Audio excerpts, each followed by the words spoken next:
नमस्कार, मैं अमित गोदियाल और आप देख रहे हैं उत्तराखंड हलचल। जैसा कि कल आपने देखा कि टिहरी लोकसभा के जो प्रत्याशी हैं बॉबी पंवार, उन्होंने नामांकन किया। एक बड़ी संख्या में जो उनके साथ युवा जोश था वो सड़कों पर आपको दिखे।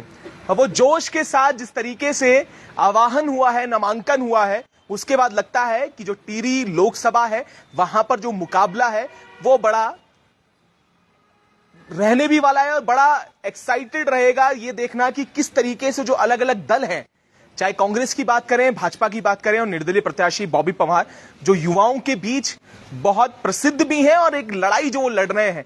तो आज उत्तराखंड जो रीजनल पार्टी अलायंस है उन्होंने अपना समर्थन दिया। एक तरफ जहां यूकेडी ने पहले ही समर्थन दे दिया है बॉबी पंवार को, और अब जो उत्तराखंड रीजनल पार्टी का एक अलायंस बना है वो आज इन्हें समर्थन दे रहे हैं। तो बॉबी पंवार और जो उत्तराखंड रीजनल पार्टी अलायंस के अलग 7 दलों से ये अलायंस बना है और इस 7 दल जो हैं आज बॉबी पंवार को समर्थन दे रहे हैं। तो आज इस तरीके से अब तमाम दल के जो लोग यहां पर तो नहीं पहुंच पाए हैं, सेमवाल जी और बॉबी पंवार और जोयल जी यहां पर हमारे साथ हैं जो आज इसकी घोषणा भी कर रहे हैं। तो सेमवाल जी, आपसे शुरुआत में करूंगा कि जो उत्तराखंड रीजनल पार्टी अलायंस है वो बॉबी पंवार को समर्थन दे रहे हैं, यूकेडी ने पूर्व में दे दिया है। क्या कहेंगे इस पूरी की क्यों, क्या कारण है? क्योंकि आपने पहले भी ये बात की थी कि 5 ही लोकसभा में आप अपना कैंडिडेट उतारने वाले हैं, तो अब बॉबी पंवार को समर्थन देने का क्या आपको लगा? हमारा पहले दिन से ही ये घोषणा थी कि हम लोग इस बार ना तो कोई निर्दलीय प्रत्याशी देखेंगे ना कोई पार्टी प्रत्याशी देखेंगे। हम लोग ये देखेंगे कि उत्तराखंड के रीजनल हितों के लिए जो व्यक्ति मुद्दों पे लगातार सक्रिय रहा हो, चाहे वो किसी भी रीजनल पार्टी से हो, चाहे वो निर्दलीय हो, हम लोग जितने भी ज्यादा से ज्यादा रीजनल पार्टीज होंगी, हम लोग एक साथ अलग अलग कैंडिडेट उतारने के बजाय उन्हीं कैंडिडेट्स को एक साथ अपना समर्थन देंगे कि ताकि, और ये पहली बार उत्तराखंड के इतिहास में ये पहली बार रीजनल पार्टीज अलायंस कर रही हैं, एक साथ एक मंच पे खड़ी हुई हैं उत्तराखंड के बेहतरीन कैंडिडेट्स को साथ देने के लिए। क्योंकि अब तक हम लोग देखते आए हैं कि दिल्ली वाले दल जिस तरीके से उत्तराखंड के हितों के साथ छल करते रहे हैं, कोई भी व्यक्ति ऐसा नहीं है जो उत्तराखंड के मुद्दों पे सीरियस हो या उत्तराखंड की संसद में आवाज उठाने के लिए तत्पर रहा हो। इसलिए हमें इस बार ऐसा कैंडिडेट चाहिए कि जो उत्तराखंड के मुद्दे जो हैं, चाहे मूल निवास हो, चाहे भू कानून हो, चाहे बेरोजगारी हो, चाहे भ्रष्टाचार हो, इन तमाम मुद्दों पे जो देश की संसद में उत्तराखंड की आवाज को बुलंद कर सके।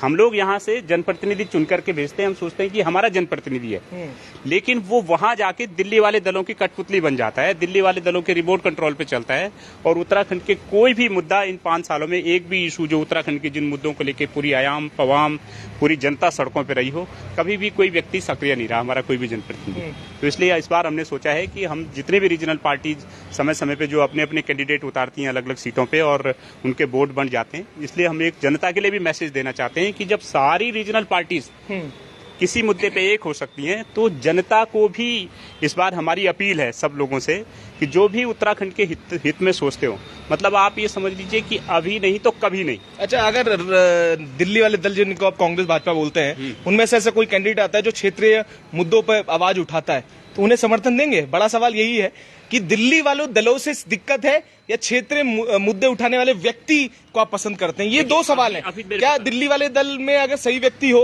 तो उसके समर्थन देंगे क्या? उत्तराखंड के हितों में अब तक का 23 सालों का इतिहास उठा के देखा जाए तो जितने भी लोग उत्तराखंड के हितों की बात तो करते हैं दिल्ली वाले दल कभी कभार, लेकिन जब वो सत्ता में आते हैं तो उसके विपरीत ही वो आचरण करते हैं। आप ये लगा लीजिए, जितने भर्ती घोटाले, चाहे हाई कोर्ट ने बोल दिया हो कि साहब इसकी सीबीआई जांच होनी चाहिए, लेकिन उन्हीं दलों की सरकारें सुप्रीम कोर्ट चली जाती हैं कि साहब सीबीआई जांच मत कराओ, हम अपने आप इसको अपने हिसाब से जो है रफा दफा कर देंगे मैटर। चाहे उद्यान घोटाला रहा हो, चाहे भर्ती घोटाले के खिलाफ सीबीआई जांच की पैरवी रही हो, सरकार खुद हाई कोर्ट में जो है सीबीआई जांच के अगेंस्ट खड़ी हो जाती है। जब और वैसे वोट लेने के लिए बोलो, वोट लेने के लिए बोलती है हम तो ट्रिपल इंजन की सरकार है, हम तो डबल इंजन की सरकार है। तो अगर सीबीआई यहाँ के आपके मुद्दों पर हल करना चाहती है और बोल रही की सीबीआई जांच करते हैं हम खनन घोटाले की, उद्यान घोटाले की, भर्ती घोटाले की, तो आपको ऐतराज क्यों है? तो ये दिल्ली वाले जितने भी दल हमने देखे, ये सबका चरित्र एक जैसा ही है। और जहां तक टिहरी लोकसभा सीट की बात है, आप ये लगा लीजिए कि मैं परसों एक कैंडिडेट का बयान पढ़ रहा था कांग्रेस के, वो कह रहा था कि ये लड़ाई राजशाही और प्रजाशाही के साथ है। तो बड़ा सवाल यह है कि कितनी बार कमलेंदुमती शाह से लेकर के मानवेंद्र शाह तक कितनी बार वही राजशाही कांग्रेस के टिकट पे चुनाव लड़ी। और आज खुद कांग्रेस ये बात करी कि राजशाही के खिलाफ थी, तब ये बयान कहाँ चला गया था जब वो खुद राजाओं को और उनके उत्तराधिकारियों को कांग्रेस के टिकट पे चुनाव लड़ा रही थी। ये सीधे सीधा छलावा है। ये वोट लेने से पहले कुछ और बोलते हैं, वोट लेने के बाद कुछ और करते हैं। आज ही रानी अगर कांग्रेस में शामिल हो जाती तो वो रानी को टिकट दे देते। तो ये सीधे सीधे हम लोग समझ चुके हैं कि जिस तरीके से रानी साहिबा या उनका पूर्व जो उनके उत्तराधिकारी रहे हैं, जिस तरीके से उन्होंने उत्तराखंड को बेच खाया, अपने राजशाही के टाइम पे उन्होंने जो उत्तराखंड का जो हिस्सा था उसको ब्रिटिश गढ़वाल के नाम से अंग्रेजों को दे दिया। क्यों? सिर्फ अब अपनी अय्यासियों को पूरा करने के लिए, अपनी इच्छाओं को पूरा करने के लिए। तो वो लोग कभी अखंड भारत की बात नहीं कर सकते, कभी अखंड उत्तराखंड की बात नहीं कर सकते। अगर उनके फिर से कभी हितों पे आई तो फिर से उत्तराखंड के हितों का सौदा कर लेंगे। यही त्रिवेंद्र सिंह रावत जी ने और तमाम भाजपा की सरकारों में और पिछली सरकारों में होता हुआ, चाहे भू कानून जो लगातार हमसे छीनता चला गया, लगातार डाइल्यूट होता चला गया। आप बताइए किस आदमी ने सवाल उठाया विधानसभा में? या हमारा जो मूल निवास है, मूल निवास जब हमसे छीना गया, उसको अस्थायी निवास में बदला गया। आप बताइए कि किस भाजपा और कांग्रेस के किस व्यक्ति ने जाके विधानसभा में इसका विरोध किया? तो ये सीधा सीधा सा लगता है कि ये जिस तरीके से पांचों उंगलियां दिखती अलग हैं, ये भाजपा कांग्रेस, ये दिल्ली वाले दल दिखती अलग अलग पार्टियां, लेकिन जिस तरीके से खाने के टाइम पे हाथ की पांचों उंगलियां एक हो जाती हैं, जब अपनी स्वार्थ सिद्धि करनी होती है और जब दिल्ली वाले इनके आकाओं का स्वार्थ होता है, तो ये सारे के सारे दल मिलकर के एक हो जाते हैं। चाहे भूल निवास खत्म करना हो, चाहे भू कानून खत्म करना हो, चाहे भ्रष्टाचार के खिलाफ कार्रवाई न करने की बात हो, चाहे ये बेरोजगारों के अगेंस्ट जो है लाठीचार्ज की बात हो। भाई कांग्रेस ने भी अपने टाइम पे बेरोजगारों पे खूब लाठीचार्ज किए। जितने उन्होंने जो है भर्तियों में गड़बड़ी करनी थी, उसमें भाजपा भी कहीं पीछे नहीं रही और कांग्रेस भी कहीं पीछे नहीं रही। तो हमने इस बार ये सोचा है कि भाई स्थानीय कैंडिडेट को खड़ा करें, और खास करके टिहरी लोकसभा सीट पे जिसमें प्रतिनिधि भी आज हमारे साथ हैं, उत्तराखंड जन समर्थन पार्टी के जुयाल जी भी हमारे साथ यहाँ पर मौजूद हैं। हमारा सीधा सीधा बात है कि इस बार जनता को साफ साफ दिख रहा है कि इस बार लड़ाई रानी बनाम बॉबी पवार है। और जितने भी वोटर हैं, हमारी उनसे ये अपील है कि इस बार कम से कम इस बार अपना वोट खराब न करें, क्योंकि कोई भी व्यक्ति आपकी लड़ाई कितनी देर तक लड़ेगा? अगर आपका समर्थन हासिल नहीं होगा तो कल कोई और थका घर बैठ गया, ये भी कितने समय तक लड़ेंगे? अगर आप इनको सड़कों पे ही मार खाने के लिए रहने देना चाहते हैं पूरी युवा वर्ग को, कब तक लड़ेगा? तो इसलिए हम लोग चाहते हैं कि इस बार पहली बार जो लड़ाई जो है सीधे सीधे है, बॉबी पवार और माला राज्य लक्ष्मी के बीच सीधी सीधी फाइट है। इस बार जनता को चाहिए कि इस बार दिखा दें, और इस बार उत्तराखंड के यहाँ से एक ऐसा चेहरा देश की संसद में जाना चाहिए जो उत्तराखंड के हितों में पिछले 5 सालों से लगातार लड़ता रहा है। एक और दूसरी ओर रानी को ले लीजिए आप, कौन सा ऐसा मुद्दा रहा है जिसमें रानी खड़ी हो? रानी केवल डीएम और सीएम और पीएम, इन तीनों के अलावा इनकी फोटो आप कभी नजर नहीं आएंगे। उन्हीं को गुलदस्ता देते हुए नजर आती हैं। चाहे प्रताप नगर में एक पूरी स्कूल बच्चों की जो बस है वो गिरने की बात रही हो, ये हमेशा गायब रही हैं। ये श्रीदेव सुमन जो राजशाही के खिलाफ जिन्होंने आंदोलन किया, इन्होंने कभी उनके प्रति ना तो कभी खेद व्यक्त किया, न कभी वो 2 शब्द सम्मान के या श्रद्धांजलि के या पश्चाताप के कभी बोलने गए। तो जो लोग उत्तराखंड के मुद्दों की, हमारे राज्य के मुद्दों की लड़ाई लड़ते रहे, चाहे वो श्रीदेव सुमन हो, चाहे बॉबी पवार हो, चाहे कोई भी व्यक्ति हो, उनके लिए रानी साहिबा के मुंह से या उनके पूरे जो इनकी सीरीज है, जो इनका पूरा वंश चला आ रहा है कमलेंदुमती शाह से लेकर अब तक, इन्होंने कभी भी पश्चाताप के 2 शब्द नहीं बोले। और अब ये बहुत हो गया है। खुद मैं आपके चैनल के माध्यम से पहली बार ये खुलासा कर रहा हूं कि पेंगुइन पब्लिकेशन के एक फॉरेन राइटर हैं, जहां तक कई सारे लोग हैं जो ये बोलते हैं कि साहब हम इनको इसलिए वोट देते हैं कि ये बोलांदा बद्री की प्रतिनिधि है।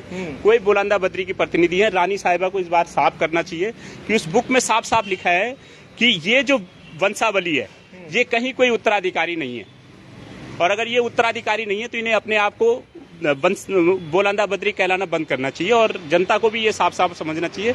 और या तो रानी को जिन्होंने वो किताब लिखी है उसके खिलाफ एक्शन लेना चाहिए। तो सीधी सीधी बात है, इस पे रानी को भी अपना जवाब देना चाहिए। और आने वाले समय में हम इसको लेकर के प्रेस में भी आएंगे, पूरे दस्तावेजों के साथ हम लोग खुलासा करेंगे, और रानी साहिबा को भी कहेंगे कि अगर उनको वाकई लगता है कि वो वाकई राजा की उत्तराधिकारी है तो उन्हें उस बारे में, उस किताब के बारे में भी अपना स्पष्टीकरण देना चाहिए।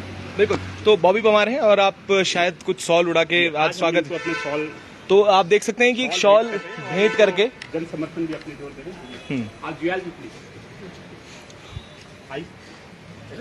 तो आप देख सकते हैं कि जो समर्थन दिया है, उसके बाद अब ये है कि लोकसभा, टिहरी लोकसभा से कल नामांकन हुआ। तो बॉबी भाई थोड़ा सा आगे आइएगा, क्या कहेंगे? धन बल एक तरफ है, एक तरफ बड़ा सिस्टम मैं कहूंगा वहां पर सारी चीजें, इंफ्रास्ट्रक्चर से लेकर उनके पास रुपए पैसे सब कुछ है।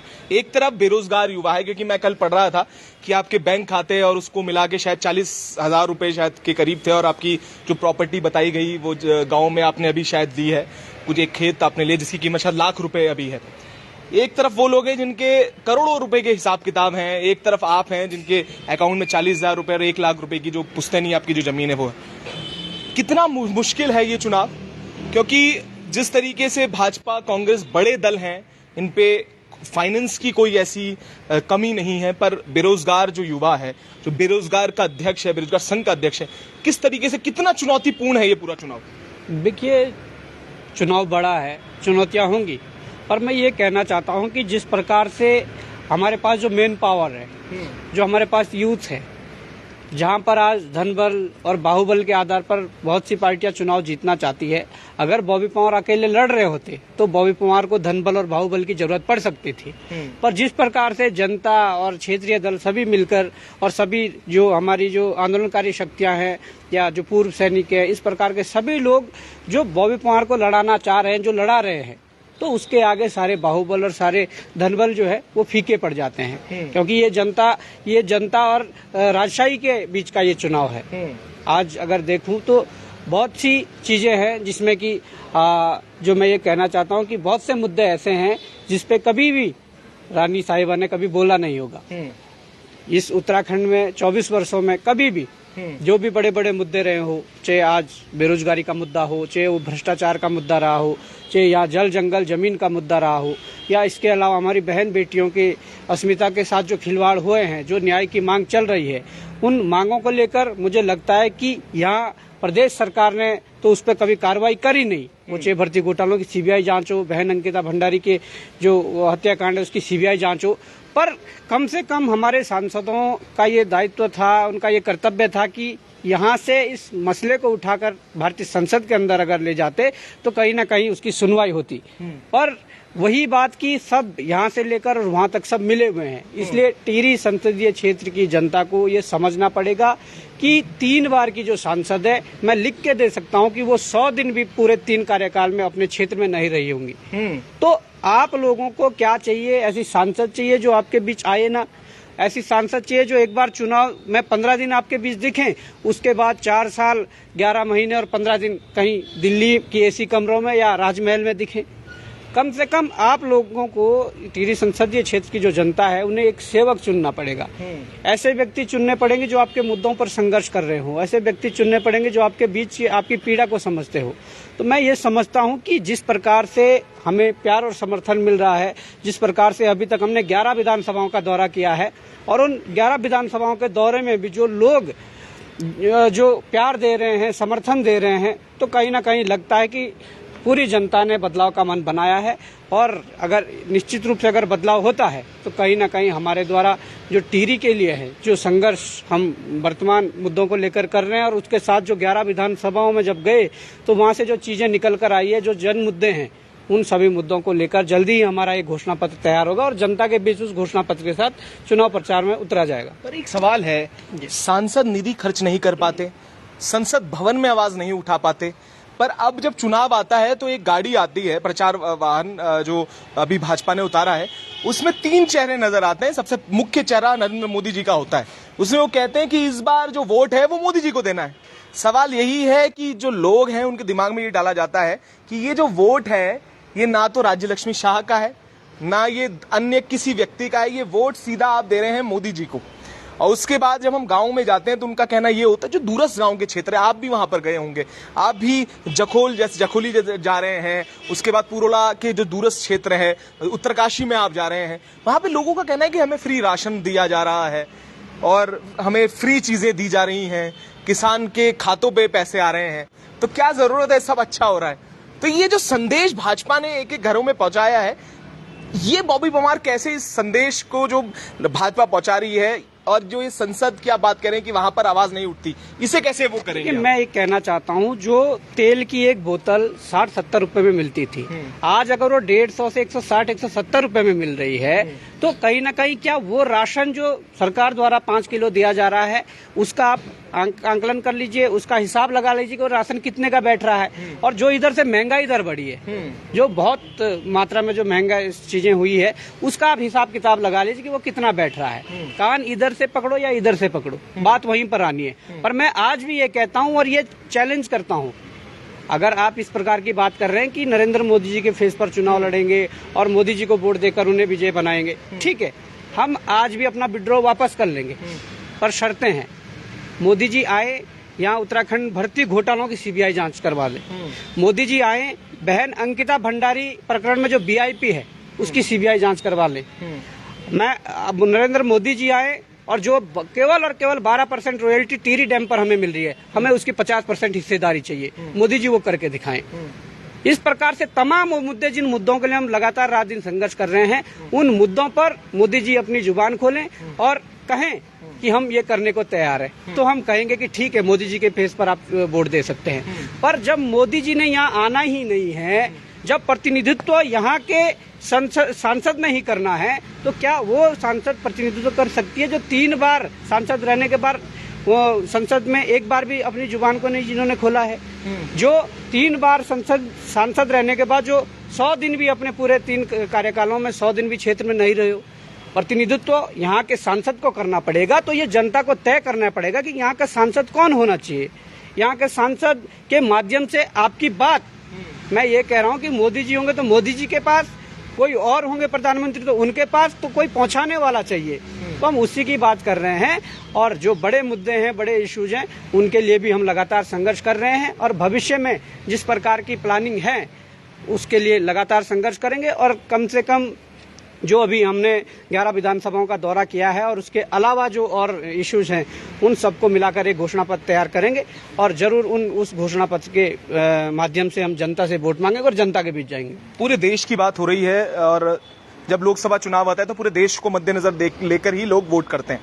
अभी सबसे बड़ा प्रहार और मैं अटैक जो बोलूंगा वो विपक्ष के नेताओं पर हो रहा है। अभी हाल ही की बात है कि ईडी ने गिरफ्तारी की है अरविंद केजरीवाल की। और सवाल यहां पर यह है कि एक तरफ तो भर्ती घोटाला है जहां पर आप लगातार मांग कर रहे हैं कि सीबीआई जांच हो, और एक तरफ ईडी का लगातार जो 95 मैं डेटा जब पढ़ रहा था तो 95% नेता ऐसे हैं जो विपक्ष के हैं, जिन पर ईडी के बहाने जो एजेंसीज हैं वहां पर ये सारी चीजें हुई हैं। उसको लेकर क्या कहेंगे, क्योंकि ये बड़ा सवाल है। सीबीआई की लगातार 1 वर्ष से ज्यादा हो गया, बॉबी पवार मांग कर रहे थे, वो तो नहीं हो पाई, पर अलग अलग जगहों में ईडी और इसकी बात। हाँ। और चीज भी है, मैं ये कहना चाहता हूं कि हम तो लगातार 1-1.5 वर्षों से सीबीआई जांच की मांग कर रहे हैं, परंतु उन लोगों को मैं ये कहना चाहूंगा जो ये आज तर्क दे रहे हैं कि हम मोदी के नाम पे वोट देंगे। तो मोदी जी जब राजस्थान में जाते हैं वहाँ सीबीआई जांच की बात करते हैं, वहाँ कहते हैं कि भर्ती घोटालों की सीबीआई जांच होनी चाहिए। छत्तीसगढ़ में जब जाते हैं वहाँ कहते हैं कि भर्ती घोटालों की सीबीआई जांच होनी चाहिए। अरे जो आप लोग मोदी के नाम पे वोट देना चाहते हैं, आप लोगों के बच्चों के भविष्य को सुरक्षित करने के लिए क्यों उत्तराखंड में मोदी जी नहीं अपना वो कहते हैं कि उत्तराखंड में भी भर्ती घोटालों की सीबीआई जांच होनी चाहिए। कुछ दाल में तो काल है। मैं यही कहना चाहता हूँ कि भाई इस प्रकार के मुद्दे जो सीधे सीधे आपके उस जनप्रतिनिधि से जुड़े होते हैं जो आपकी बात को वहां पहुंचाता है, उनको देखकर आप वोट करिए। सीधी बात यह है कि ईडी सीबीआई की जिस प्रकार से आप बात कर रहे हैं तो ठीक है, देखिए अगर किसी ने गलत किया है, किसी ने भ्रष्टाचार किया है, आप बेशक बेझिझक होकर ईडी और सीबीआई वो स्वतंत्र होकर काम करें, परंतु अगर गलत तरीके से किसी को बेवजह परेशान किया जा रहा है, किसी को दबाने के लिए, उसको कुचलने के लिए इस प्रकार से गलत तरीके से राजनीतिक प्रेशर में आकर ये काम किया जा रहा है, तो कहीं ना कहीं वो भविष्य के लिए शुभ संकेत नहीं है और हमारे लोकतंत्र के लिए बड़ा खतरा है। जी, तो कैसे, आखिरी सवाल आपसे भाई, कि कैसे आप संदेश आगे पहुंचाने वाले हैं? कम समय है और कुछ ही दिन रह गए हैं। मैं कहूं तो प्रथम चरण में हमारा इलेक्शन वोटिंग होनी है, उससे पहले बहुत बड़ी लोकसभा है, 14 विधानसभाएं इसमें आती हैं और बहुत जो अगर क्षेत्रफल के हिसाब से भी देखा जाए तो अलग अलग जगहों में चीजें फैली हुई हैं, विधानसभाएं फैली हुई है। तो क्या करने वाले हैं, क्योंकि अब भी कुछ क्षेत्र ऐसे हैं जहां पर बॉबी पवार कौन है, क्योंकि मैं कल जैसे आपसे ये बात भी कर रहा था, कई लोगों का कहना है कि बॉबी पवार आखिर कौन, तो उन तक कैसे पहुंचने वाले हैं, किस तरीके से उन तक पहुंचेंगे, किस तरीके से संदेश जो आप कह रहे हैं कि मोदी जी राजस्थान में जाके या अन्य स्टेट्स में जाके जहां पर उनकी सरकारें नहीं है वहां पर ये कहते हुए नजर आते हैं कि सीबीआई जांच होनी चाहिए, पर वहीं जहां पर उनकी सरकार है, जहां पर मांग हो रही है, वहां पर नहीं बोलते हैं, तो क्या कहेंगे इस पर? देखिए, जिस प्रकार से अलग अलग माध्यमों से हमारा प्रचार प्रसार चल रहा है, वो चाहे डिजिटल मीडिया के माध्यम से हो या प्रिंट मीडिया के माध्यम से, या हम तो युवा है, हम रात दिन एक करके हम जगह जगह जा सकते हैं। अभी आचार संहिता लगने तक हमने 11 विधानसभाओं का भ्रमण किया है और उसके बाद जो 3 विधानसभाएं छूट भी गई थी, जरूर जैसे ही हमारे पास सिंबल आता है, और ये विश्वास दिलाता हूं कि 14 विधानसभाओं के अंदर अलग अलग जगह पर अलग अलग तरीके से कार्यक्रम किए जाएंगे, लोगों तक अपने विचार जो पहुंचाने का काम किया जाएगा। और जिस प्रकार से आज तक की लड़ाई में हमारे विचारों से लोग प्रभावित हुए हैं, जिस प्रकार से लोगों ने विश्वास जताया है, मुझे उम्मीद है कि 14 विधानसभाओं के अंदर जब हम अपने विचारों को रखेंगे, प्रस्तुत करेंगे, तो कहीं ना कहीं 14 विधानसभाओं के अंदर सभी लोग हमसे जुड़ने का काम करेंगे, क्योंकि ये नया इतिहास लिखा जा रहा है उत्तराखंड राज्य के लिए। 24 वर्षों बाद जो इतिहास पहले राज्य बनाने के लिए लिखा गया था, राज्य गठन के लिए जो लड़ाइयां लड़ी गई थी, आज कहीं ना कहीं लोगों के अंदर ये ज्वाला है, ये क्रांति आई है कि एक लड़ाई राज्य बचाने के लिए करनी चाहिए, और ये शुरुआत शायद यहीं से होने वाली है। जी बिल्कुल, यहीं से होने वाली। ज्वेल जी, थोड़ा सा आप भी आगे आ जाइएगा। तो ज्वेल जी भी हैं जो उत्तराखंड जन समर्थन। सर, क्या कहेंगे, बॉबी पवार को आपने समर्थन दिया है टिहरी लोकसभा को लेकर, क्या कारण थे ऐसे सबसे पहले, और क्या लगा कि एक निर्दलीय प्रत्याशी जो लगातार युवाओं में बड़ा प्रसिद्ध है, युवाओं की आवाज उठाता है, कई बार जेल भी चला गया, उसमें क्या कहेंगे उसके बारे में? सबसे पहले मैं ये कहूंगा कि युवा होने के नाते हमें युवाओं को आगे बढ़ाना होगा, क्योंकि अभी तक जो है बिल्कुल लाइन पे लोग खड़े हो जाते हैं। मोदी जी का नाम लेके जो है जितने भी अभी तक लगे हैं वो सब मोदी जी की लाइन में खड़े हो रखे हैं। हमें वो अब जो है एक नेतृत्व तो ऐसा आगे करना है जिनके पीछे लाइन लगे, और युवा वर्ग को हमें आगे जो है ले जाना होगा, तभी हमारे जो है उत्तराखंड की जो है उन्नति हो सकती है। उत्तराखंड में बेरोजगारी को वो हो सकता है, नए नए व्यवसाय यहाँ हो सकते हैं। यहाँ पे उत्तराखंड में बहुत अच्छी जो है संभावनाएं हैं उन्नति के लिए, लेकिन उस पर काम नहीं किया जाता। काम सिर्फ क्या होता है, केंद्र की योजनाएं यहाँ पे जो है उनको मुद्दा बना के जो है वो कह देते हैं ये केंद्र ने ये करवा दिया, केंद्र। अरे हमारा उत्तराखंड जो है जिसमें आज लगभग जो है 23 साल हो चुके हैं, 23 साल का बच्चा जो है युवा हो चुका है, तो हमें युवा प्रतिनिधि आगे ले जाने हैं अब, न कि जो है लाइन में पीछे खड़े होकर जो है जी हुजूरी करने वाले हमें नहीं चाहिए अब, है ना। इसीलिए हमने जो है उनको समर्थन देने का इरादा किया, और हम चाहते हैं, हमारी बहुत बहुत शुभकामनाएं हैं बॉबी पवार जी को कि वो आगे जो है क्षेत्रीय मुद्दों को किस तरीके से भूमिका रहेगी ये पूरे अलायंस की, जो उत्तराखंड रीजनल पार्टी अलायंस है, इसमें किस तरीके की भूमिका इनके चुनाव में भी रहने वाली है, क्या भूमिका अपनाएंगे? क्योंकि वही सवाल जो होता है धन बल का, क्योंकि धन बल में तो शायद बेरोजगारी, जो बेरोजगार संगठन के अध्यक्ष हैं वो तक जो है धन बल की बात है, जितना जो है जो नेशनल पार्टीज हैं धन बल उनके पास बहुत ज्यादा है, उनके पास धन तो खैर आता है, बल भी बहुत ज्यादा है, और एजेंसीज भी उन्हीं के जो है उसमें सब काम करती हैं। लेकिन हमें जो है इन सब के जो है टक्कर लेनी होगी, हमें आगे बढ़ना है, और इन जितनी भी ताकतें हैं इनको हमें जो है वो पीछे करना है, पीछे छोड़ना है, हमें आगे बढ़ना है और युवाओं के साथ आगे बढ़ना है। क्योंकि युवा जो है, जब हमारा प्रदेश हमारा युवा है, और उसके बाद हमारे युवा प्रतिनिधि अगर जो हमारे संसद में रहेंगे तो वो कुछ बोलेंगे, वो अपनी आवाज, यानी जो हमारी जनता है यहाँ की उत्तराखंड की, वो उसकी आवाज बन के जो है वो आगे जाएंगे। तो बिल्कुल ये आवाज बन के आगे जाएंगे युवाओं की। आखिरी सवाल मैं सिम्बल जी से लेता हूँ, क्योंकि लंबा हो गया। सिम्बल जी, आखिरी सवाल मैं इसलिए भी आपसे ले रहा हूँ कि विपक्ष के ऊपर मैं, और सभी जो हमारे देश का जो खूबसूरती थी और विपक्ष जो सवाल उठाता था, अभी मैं हाल फिलहाल में ये देख पा रहा हूं, जिस तरीके से इलेक्टोरल बॉन्ड की अगर मैं बात करूंगा, इलेक्टोरल बॉन्ड को लेकर चर्चाएं तो नहीं हो पाई, उसके बाद अरविंद केजरीवाल की जब गिरफ्तारी होती है तो ये पूरा मामला ठंडा हो गया। एक नया फैक्ट निकल कर आया कि जो सरकारी गवाह बने, अब उसमें कितनी सच्चाई है वो तो कोर्ट और ये सारी चीजें देखने वाली बात होंगी, पर ये फैक्ट निकल कर आया कि उन्होंने भी कुछ चंदा वहां पर दिया। बस सारी चीजें ये हैं कि विपक्ष के ऊपर जो वार है और अपनी ही पार्टी के नेताओं के ऊपर आय के से अधिक के मामले लगते हैं, उसके बाद उद्यान घोटाला हो जाता है, उसके बाद उत्तराखंड की मैं बात करूं, इतने घोटाले निकल कर आते हैं, वहां पर उन पर जांच नहीं। इस पर क्या कहना है आपका?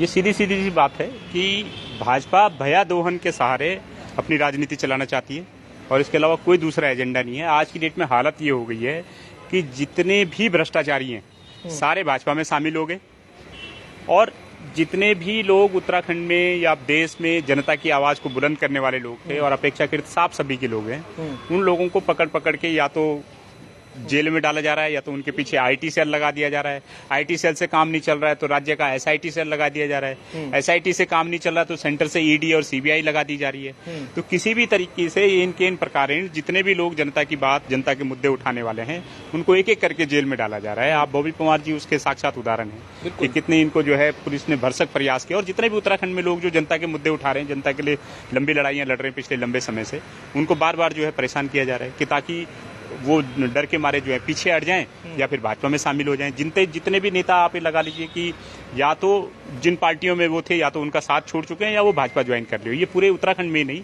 बल्कि पूरे देश का सिनेरियो है।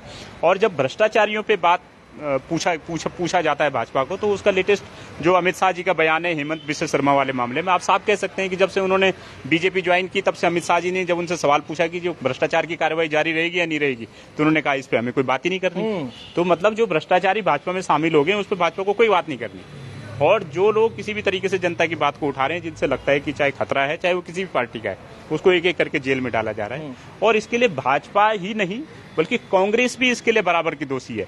भाजपा आज वही कर रही है जो कभी कांग्रेस में इंदिरा गांधी ने किया था। चाहे आपातकालीन में पूरे विपक्ष को जो है बर्खास्त करने, मतलब जेल में डाल देने वाली बात हो, चाहे वो राम मंदिर के समय पे जो है 2-3 राज्यों की सरकारों को बर्खास्त करने वाली बात हो। तो ये जितना कांग्रेस ने पिछले 60-70 साल में बोया, कांग्रेस ने जो किया वही, मतलब ये जैसे इंदिरा गांधी ने जो अपने टाइम पे जो चरम क्लाइमेक्स था इसका इमरजेंसी का, वही आज नरेंद्र मोदी कर रहे हैं। वही सारा काम कर रहे हैं। तो ये बीजेपी और कांग्रेस जब तक रहेंगी, ये बेसिकली नासूर है। ये लोकतंत्र के लिए जिस तरीके से संवैधानिक संस्थाओं को कांग्रेस ने अपने काल में खत्म किया, नरेंद्र मोदी उसी परंपरा को, उसी प्रथा को आगे बढ़ा रहे हैं। और अब समय है पूरे देश भर में कि जिस राज्य को आगे बढ़ना है, अपने राज्य के प्रति कुछ सोचना है, वो पुलवामा न देखे, वो पाकिस्तान न देखे, वो चाइना न देखे, बल्कि अपने राज्य के बच्चों को भविष्य देखे। वो 2 किलो 5 किलो अनाज न देखे, बल्कि अपने बच्चों की नाली गली देखे, अपने बच्चों की शिक्षा देखे, अपने बच्चे को रोजगार देखे। नहीं तो होगा यही कि 80 करोड़ जनता को फ्री अनाज के सहारे जो है बांट दिया जाएगा। और यहाँ पर जितने भी भाजपा को चंदा देने वाले लोग हैं, उन्हीं का साम्राज्य फलेगा फूलेगा। सवाल, एक लेटेस्ट जो खबर आ रही है वो रामनगर से आ रही है, मैं आपसे भी इसलिए पूछूंगा क्योंकि पत्रकारों से जुड़ी हुई है। पत्रकारों ने अनिल बलूनी का बहिष्कार वहां पर कर दिया क्योंकि धक्का मुक्की वहां पर हुई है। और ये आरोप लगाए हैं कि अनिल बलूनी का जो प्रोटोकॉल है वो मुख्यमंत्री से बड़ा प्रोटोकॉल हो चुका है। और जिस तरीके से मीडिया कर्मियों के साथ वो बदसलूकी करते हुए उनका जो लोग हैं वो नजर आते हैं। उनका आरोप ये है कि वो आते हैं और चले जाते हैं, मीडिया कर्मियों के साथ जो वहां की जो लोकल अथॉरिटीज है वो बदतमीजी करते हुए नजर आती हैं। क्या कहेंगे जो मीडिया जो चौथा स्तंभ है उनके साथ जो नेताओं का प्रोटोकॉल है? अभी तो इलेक्शन का समय है, अभी तो वो अपने प्रचार प्रसार में लगे हैं। जिस तरीके का व्यवहार अभी है, तो वो लोकसभा जाने के बाद अगर वो जीतते हैं तो किस तरीके का व्यवहार करेंगे आम जनता के साथ? देखो, कांग्रेस के टाइम पे अखबार छपने से पहले, कांग्रेस के टाइम पे मीडिया की ये हालत हो गई थी कि इमरजेंसी के टाइम पे अखबार छपने से पहले दिखाया जाता था, पूरा अखबार सेंसर होता था और उसके बाद तय होता था कि क्या छपेगा और क्या नहीं छपेगा। अभी तो मीडिया को मोदी काल की इमरजेंसी, अभी तो अघोषित इमरजेंसी बोला जा रहा है ना, अभी आने वाले समय में मीडिया को घोषित इमरजेंसी देखने के लिए वेट करना चाहिए। जिस तरीके की इमरजेंसी कांग्रेस के टाइम की थी, अभी तो अघोषित ही बोल रही है मीडिया। और मीडिया पहले ही गोदी मीडिया हो चुकी है। जितने भी मेन स्ट्रीम मीडिया आज की डेट में गोदी मीडिया हो गई है, पहले ही उन्होंने मीडिया ने सरेंडर कर दिया है। लेकिन अभी अगर यही हालात रहे, अभी अगर मीडिया वाले नहीं बोले, अभी अगर इन सारी चीजों के लिए जो भी जनता के मुद्दे हैं उस पर अगर मीडिया मुखर नहीं रहे, तो मीडिया को भी आने वाले समय में इंदिरा गांधी जैसी इमरजेंसी का सामना करने के लिए भी तैयार रहना चाहिए। बिल्कुल, बहुत शुक्रिया। तो आज आपने देखा कि बॉबी पंवार को जो उत्तराखंड रीजनल पार्टी अलायंस है उन्होंने समर्थन दिया है। और उसके बाद अब देखना होगा, क्योंकि रामनगर से जो खबर आ रही है तो उन सभी पत्रकार भाइयों के साथ हम खड़े हुए हैं और उनकी आवाज भी उठाएंगे। और जिस तरीके से ये जो नेता प्रचार प्रसार के लिए और जो प्रोटोकॉल का हवाला देते हुए जो मीडिया कर्मियों के साथ बदसलूकी हो रही है, उसके खिलाफ भी जो आवाज है वो हम बुलंद करके उठाएंगे और अपने चैनल के माध्यम से प्रचार प्रसार करेंगे। तब तक के लिए ये भी देखना होगा कि टिहरी लोकसभा में अब जो जिस तरीके से जो समर्थन बॉबी पंवार को मिल रहा है किस दिशा में जाएगा और कितने लोग अब बॉबी पंवार को समर्थन के लिए आगे आएंगे और क्या होने वाला है, ये भी हम आपको पल पल की अपडेट देंगे। तब तक के लिए ऐसे जुड़े रहिएगा और देखते रहिएगा उत्तराखंड हलचल।